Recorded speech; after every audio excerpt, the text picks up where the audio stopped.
Welcome, everyone. Wow. First off, I just want to say that we are so incredibly touched by the outpouring of support at our Unity and Community event today. Community is at the core of the work that LADN does, and it is incredible to see our community come together in support of patients and families impacted by dysautonomia. Thank you so much to Pie and Burger for their generosity, for donating 100% of sales today for the third year in a row. And huge thank you to Lisa Krueger and Wyman, wherever you are, for opening up your beautiful garden to all of us today. You two have done so much to support LADN. Thank you. It's because of the LADN community that I'm able to stand in front of you today. I've lived with a form of dysautonomia called POTS for over a decade. It would be an understatement to say that the first several years of living with POTS was challenging. I struggled with being upright, even sitting, for more than 15 or so minutes at a time. Standing some days was impossible, because as soon as I was upright, I would lose significant blood flow to my heart and brain. My life and career came to a grinding halt, and I spent my days laying flat on the couch at home. I felt totally alone and hopeless. In early 2018, in my desperate search for answers and help, I founded a support group for people with POTS here in Pasadena. I met Sally at that very first meeting, and that was the beginning of the LADN community. I connected with others who were like me, and I learned so much from them about how to cope and manage this condition. This community gave me hope. It gave me the courage to advocate for myself, and a network of friends who ensured that I would never feel alone in battling this illness. LADN is a home to the patients and families who are dealing with this difficult and very misunderstood condition. In 2023, LADN officially became a nonprofit organization. In 2024, LADN's membership more than doubled. We now serve a community of 575 patients and caregivers across the state of California.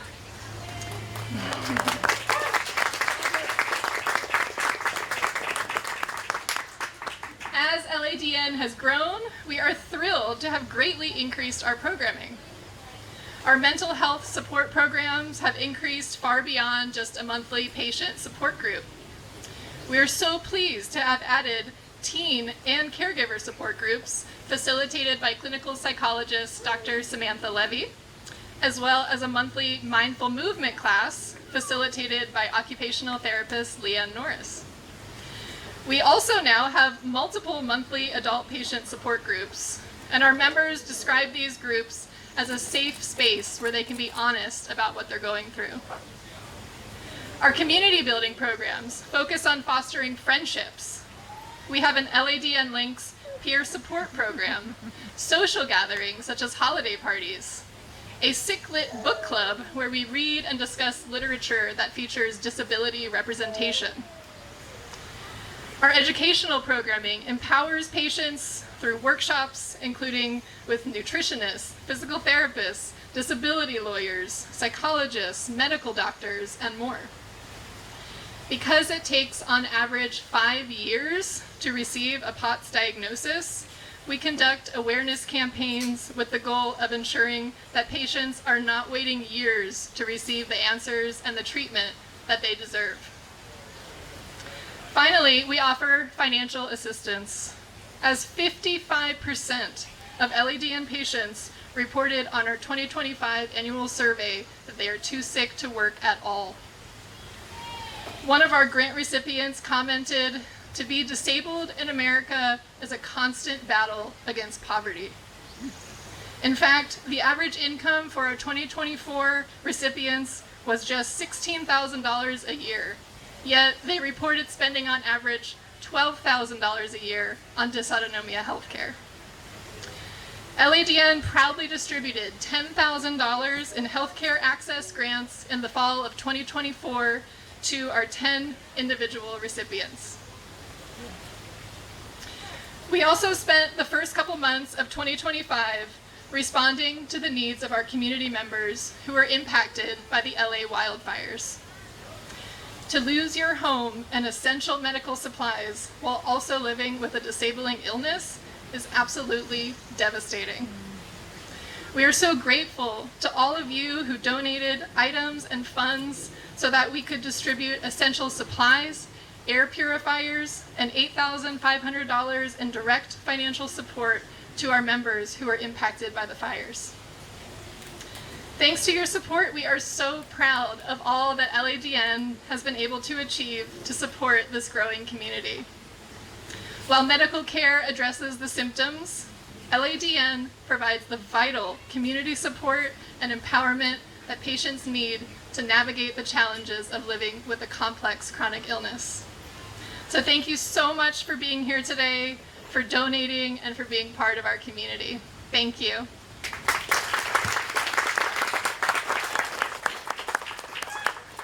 All right, so as Toby said, my name's Brianne. Our clinic is actually located right across the street from Pie and Burger, who has provided your fantastic food today. I've been a PT for 17 years now, and at the beginning of my practice, when I saw my first patient who had a diagnosis of POTS and EDS, Ehlers-Danlos syndrome, they were new to me diagnoses. They really weren't something I knew a lot about. I had to do research, and when I went to do research, there wasn't a ton of information out there. After treating that first patient, I had several other people come and find me, not because I was an expert of any sort, but literally just because I had heard of those diagnoses. And that is a wildly low bar to set for a condition that affects so many people. Since that time, my knowledge about dysautonomia and other associated conditions has certainly expanded. But to be clear, a lot of that knowledge is still coming from my patients. This is an extremely educated patient population, which, sure, on the one hand is a compliment, but on the other hand, those of you who are living with dysautonomia have to be educated because you are often actually helping your healthcare providers provide care for you. And that's really not fair, not to mention, I'm sure, exhausting, disappointing, among other things. As healthcare professionals, it's certainly important that we listen to, collaborate with, and learn from our patients, but really, we can do better, we should do better, and hopefully we're starting to do better at increasing our baseline level of awareness and knowledge about conditions like dysautonomia and the conditions that are associated with it. It's one of the reasons why organizations like LADN are so very important, because not only are they providing support to people living with dysautonomia and their families, but they're also networking with healthcare professionals, they're providing educational opportunities, they're providing educational resources to help us actually provide better medical care, but also to improve the experience of seeking medical care. So, with that said, make sure and stop by the table up front. Am I drifting? Sorry. Stop by the table up front, meet my very cute baby and my sometimes cute husband, buy some raffle tickets, buy some necklaces, check out the silent auction. I personally have my eye on the seasonal color analysis, so if anyone would like to bid me up on that, game on. And thank you so much for your support.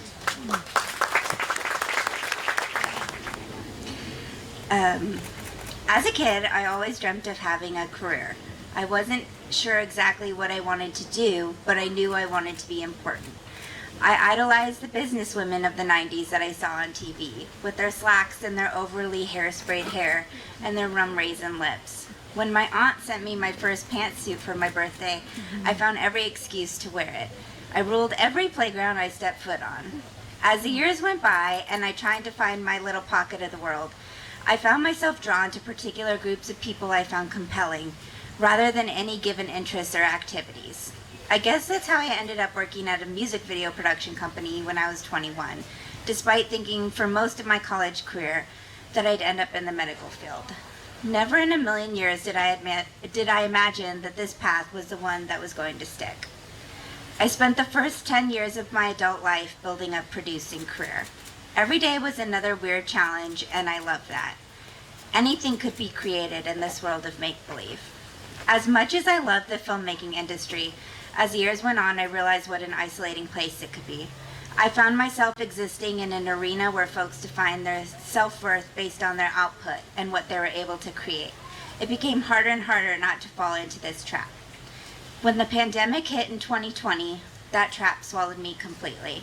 Having gotten sick with COVID pretty early on in March, I was grateful in a twisted sort of way that the world had stopped.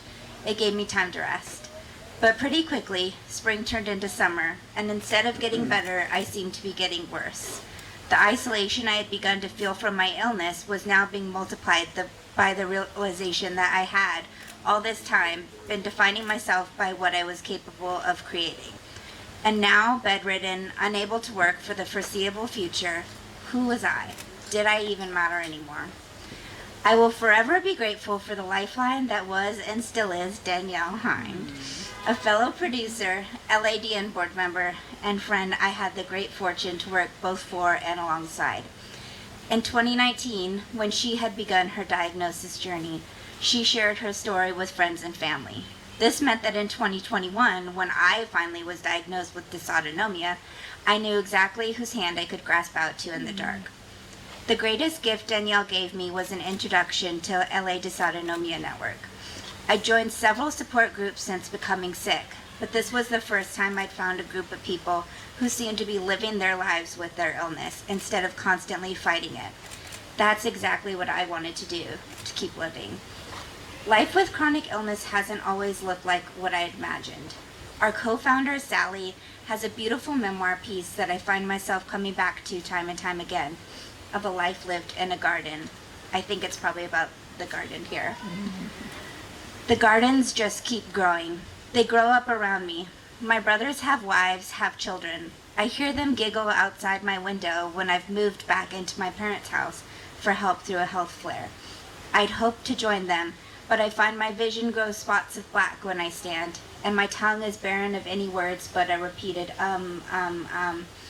Instead, I lie with my feet propped up in bed, listening to the joy of my nieces eating the peas I planted months ago. My dreams and my milestones today as a person with dysautonomia look a lot different than I imagined they would when I was 21. My career has taken a back seat, and many of the things I spent years working toward now have little importance to me. But I still find myself chasing good groups of great people. One of my favorite things about LADN this year has been the new Sick Lit Book Club, and the opportunity we've had to read some books that are either written by authors who have experience with chronic illness and disability or deal with those themes in their writing.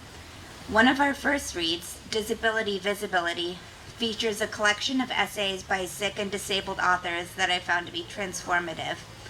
And one of my favorite essays, Liz Moore writes of her fatigue in I'm Tired of Chasing a Cure.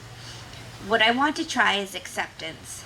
I want to see what happens if I can simply accept myself for who I am. Battered, broken, hoping for relief, still enduring somehow. I will still take a cure if it's presented to me, but I am so tired of trying to bargain with the universe for some kind of cure. The price is simply too high to live chasing cures, because in doing so, I'm missing living my life. I know only that in chasing to achieve the person I once was, I will miss the person I have become. This, for me, sums up LADN's mission statement. Though we may be ill, we are not broken, and we do deserve support. We matter. The friends I've made here remind me every day that our value in this world is not defined by what a person can physically contribute. Instead, we have value by just existing and choosing every day to continue on. I'm grateful for the grace LADN has given me and for the radical vulnerability it fosters. I've met so many incredible people through this group, also unique in their personalities and backgrounds. I'm grateful that it believes in a culture of transparency and resource sharing. At a recent event, an LADN member told me she was able to go on her first independent shopping trip in years because of a link to an electric tricycle that another member had shared on LADN's annual resources list. This is the very real kind of work the organization does to change lives. More than anything, I'm grateful for every one of the individual members in this group and what they bring to my life and each other's, and that every day they push me to keep going. I'm grateful for my family, who leaves me speechless with their endless love and understanding, and for the friends who have helped me to redefine my dreams. Most of all, I'm so happy to be part of this community where all of us matter and we can find our way together.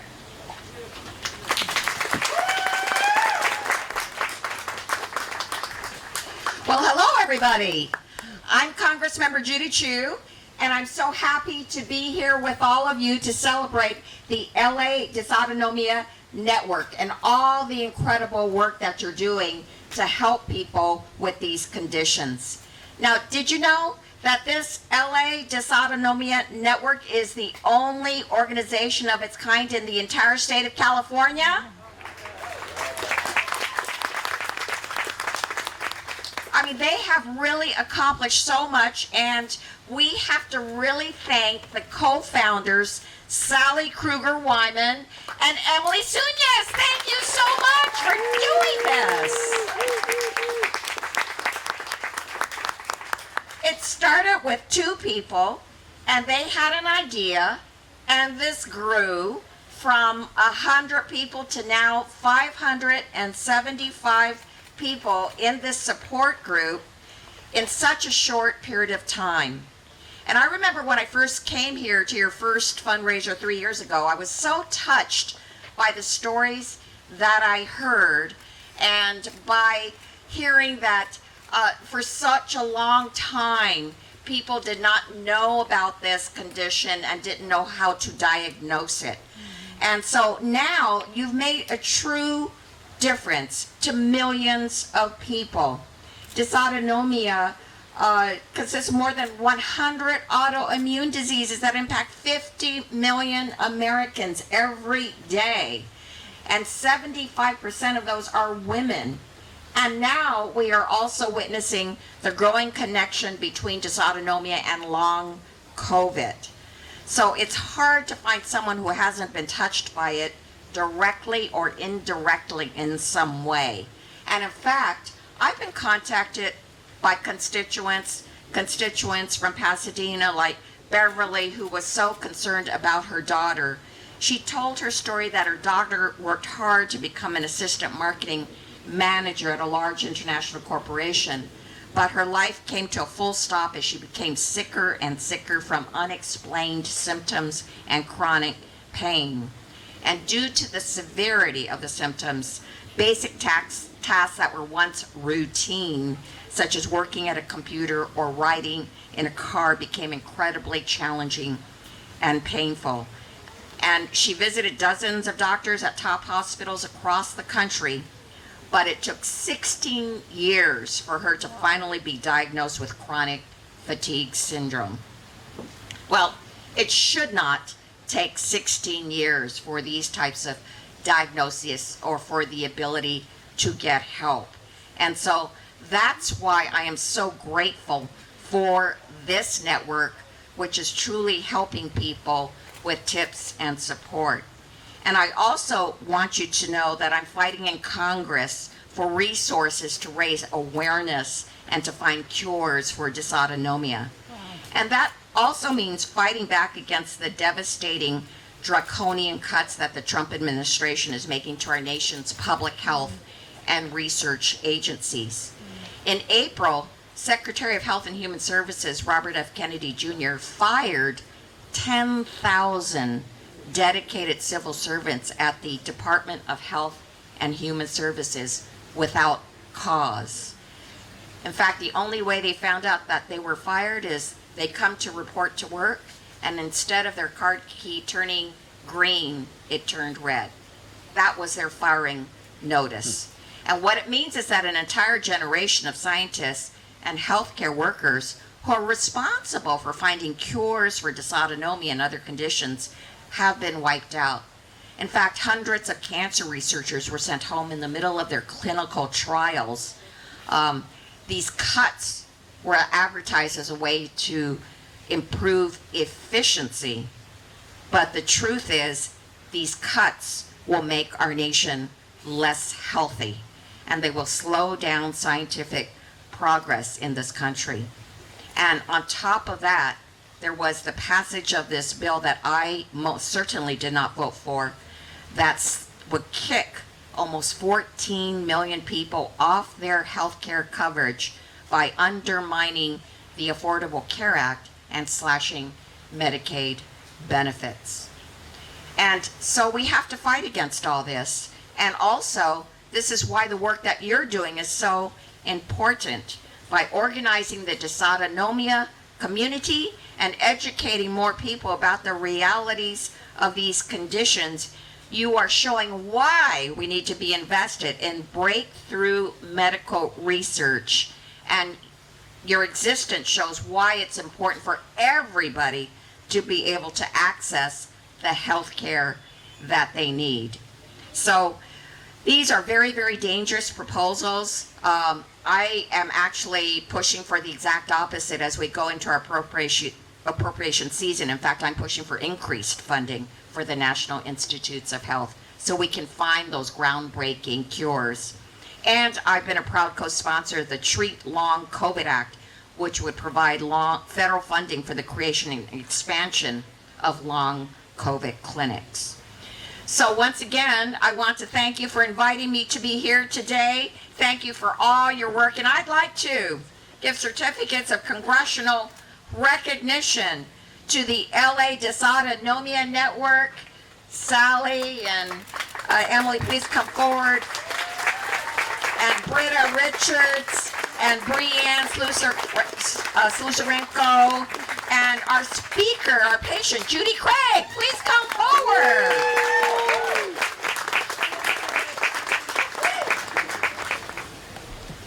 Thank you. Good afternoon. I am the parent of two bright spirits. I have a son, Mark, who is 20 years old, and a daughter, Anya, who is 17. Anya has dysautonomia. I'd like to share with you about dysautonomia from a parent and caregiver's perspective. Anya was your typical active and social preteen who was heavily involved in dance at a local studio. As a family, we hiked often in Eaton Canyon and the hills of Altadena, where we lived. Anya was sick for 2 weeks in January of 2020, and we now believe that she had COVID. Within a month of becoming sick, Anya started having some challenges that grew with each passing month. Anya stopped going to dance and socializing with her friends. She stopped hiking in our hills and canyons. She was no longer able to attend school. She became more and more isolated. She had trouble eating. She was passing out so much that leaving the house was stressful. She struggled to get out of bed. Her health plummeted. I left my job to become her full-time caregiver. When Anya was diagnosed with a form of dysautonomia called POTS, which you've heard about from several people today, she was also diagnosed with the comorbidities of hypermobility Ehlers-Danlos syndrome and mast cell activation syndrome. These are often referred to in the community as the trifecta. Staying connected to others, being part of a community, is truly vital to one's general well-being. We found our community with the Los Angeles Dysautonomia Network, headquartered right here in Pasadena. Our first event was the Halloween gathering. It was held right here in the beautiful garden behind me, and there were pumpkins to decorate and personal stories to share. Anya didn't do a whole lot of talking, but she did listen. She listened to others share their stories. She could relate. She felt understood. She didn't have to explain herself, her pain, her fatigue, any of her various medical devices or her wheelchair. She felt she belonged. She had found her people, her community. The Halloween party and the holiday party with the super fun white elephant gift exchange have become favorite annual traditions for us. When Emily and Sally formed LADN into a 501c3 nonprofit organization, they were able to offer even more ways to connect, learn, and support due to your financial contributions. 2 additional support groups were added that Emily mentioned earlier. One was for teens and one was for caregivers. LADN recognizes the importance of the caregiver role and created space for us. This is a group where I am able to share my own challenges in supporting my daughter. This is a space where I can be vulnerable and honest about the agony of watching a beloved child struggle to get out of bed and do daily life, the setbacks, the successes, and the hopes. It is also a space where we can learn and discuss ways to take care of ourselves, finding ways to pause, even for a moment, just to breathe, amongst the continuous caregiving. LADN has grown through your contributions to include not only support groups and activities, but also grants. My family and I were a recipient of the LADN Fire Relief Grant. We lost our longtime home in Altadena, along with so many others, to the Eaton wildfire. LADN rallied our community to bring aid to those of us who had lost everything. They gathered food, clothes, toiletries, medical supplies, and air purifiers. LADN is truly a community that comes together to help one another, especially in times of crisis. Today at this Unity and Community fundraiser, I am representing the voices of parents of children with dysautonomia. It is an honor and great pleasure to be able to publicly thank each and every one of you for your support. You are the fuel of the LADN community, aiding us in making each day the best day it can be. Thank you.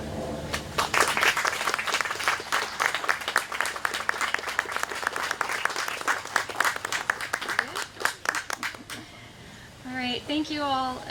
Thank you so much to everyone who shared their stories and their support with us today. And thank you all so much for attending. We believe that there is nothing more powerful than community, and we could not be more grateful to each and every one of you for being a part of LADN's community. As those of you who are familiar with my story know, I have had dysautonomia since I was a young child, about 25 years now. I know what it means to be a child suffering from illness and the comfort and powerful support that a parent can provide. Brita, thank you for sharing your and Anya's story. It means a lot. Judy, I am very touched that my essay meant something to you, and I have so enjoyed working with you on our Sicklit book club. I relate so much to your feelings of ambition and wanting to wear a pantsuit and to be a person of the world. And I know what a wrench dysautonomia can throw into those plans. In 2015, when I came home from college due to illness, a leave which lasted 5 years, I experienced depression for the first time in my life because I felt like I had lost access to the part of me that dreamed, that had ambitions. I had always fantasized of running my own business and of writing novels, two careers which require this little thing called executive functioning. This is a type of cognitive functioning that involves the ability to organize, prioritize, and shift between multiple ideas in your head, all while staying on track. A cognitive function that studies have shown to be severely impacted by POTS. Throughout much of my life, I have experienced extreme brain fog to the point where in episodes, I lose the ability to talk or to communicate. Heartbreaking for anyone, but especially a writer. I felt like I had no control. I was scrabbling to find a way to live the life I had always envisioned, and I was losing hope. In February of 2018, I met Emily at our first support group. And in the years of developing our LADN programs and community, I have learned so much from every LADN member, and as a result, I have been incredibly fortunate to find tools, both medical and lifestyle, that have changed my health and the possibilities open to me in this body and in this life. I have a quality of life, even with my chronic illness, that I never thought I'd be allowed. And it is truly only thanks to the shared knowledge of LADN members and the support of this community during the hardest times of my illness. Dysautonomia can tear your life apart. It stumps doctors. It can shred a person's hopes and dreams. It puts huge stress on a family and creates such a financial burden. Treatment is complicated, and there is not currently a known cure. But there are ways to manage it. There are ways to be yourself through this illness. And no matter where someone is on their illness journey, where they're facing the daunting task of figuring out just what this complicated word means, reckoning with the destruction it has caused in their life, or finding their way to living with the chronic illness, everyone needs and deserves the vital support that LADN offers. Many people have never heard of dysautonomia, and so they assume that it is rare. It is not. Over 70 million people worldwide, 70 million, had dysautonomia before the pandemic, and that is a number that has only increased. Based on CDC surveys and an American Journal of Medicine study, we estimate that 1.2 million Californians have dysautonomia as a result of COVID. That is on top of the number of people who, like me, have dysautonomia for other reasons. The number of patients and caregivers in LADN more than doubled in 2024, and we now serve 575 dysautonomia patients and caregivers. That is 575 people who do not have to feel alone in facing this illness. And as that number continues to rapidly grow, our organization must grow too, so that we can better be there for each person diagnosed with dysautonomia, so that each person searching for help can find answers. And we need your support to do so. I want to take a moment to thank our sponsors for today's event. Thank you. You can see them listed on our board over there. Thank you to our 2 anonymous donors who provided the fulfilled $25,000 matching donation. So thank you to everyone who helped us fulfill that. A big round of applause for sure. And thank you also to our anonymous sponsor who donated the ongoing $15,000 matching opportunity. So please do keep giving so that we can reach that match. That match will continue beyond the event today. I also want to thank my parents, Lisa Krueger and Bob Wyman, for sponsoring and for hosting us in their beautiful gardens today. I also want to thank you for the incredible love and support you have given me my whole life. And thank you to sponsors Doomsday Entertainment, LA County Supervisor Catherine Barger, the Karsh Foundation, Wanda and Mark Salzer, Pyenberger for donating 100% of food truck sales, Body Synergy Physical Therapy and Wellness, Dr. Peng Sheng Chen, Liz Walker, and the Zubak family. And thank you to everyone who has donated or bought something here today. It is only with your generosity that LADN exists to help people, so thank you. I also want to thank all of our volunteers doing really hard work today, especially in this heat. Also, you all get extra kudos for showing up in this high heat. I do want to tell all of you that we have a cooling station over there. We have a cooler full of ice with cooling towels that are free to take.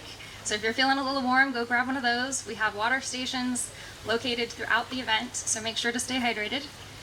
And I want to thank Madison Calderon, who voiced our video that you all watched earlier, and Peter Acosta, who I believe is here somewhere, who is the animator for the video. Thank you. To wrap up, I want to talk to you briefly about LADN's goals. So Emily talked you through some of our programming, which has and continues to expand to meet the needs of our community. Emily and I love our jobs at LADN. We love it so much that we spend all of our time on it. But we do get to work with this really incredible community. However, we are a team of 2, 1 full-time, and we are overworked and we cannot continue to do this alone. We are excited and need to expand our team. And we need your help to do so.